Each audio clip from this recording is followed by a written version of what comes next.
ఇంతకన్నా చీకటి రాదు. ఇక వెలుగు వచ్చే సమయమైంది. అతను వస్తున్నాడు. ఎవరు?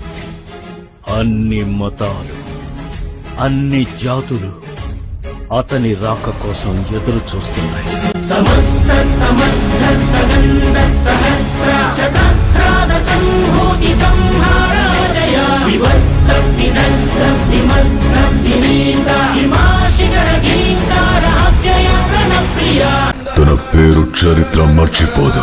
పుష్ప అంటే ఫ్లవర్ అనుకుంటున్నా, ఫైర్ వైల్డ్ ఫైర్. అస్సలు తగ్గేదిలే.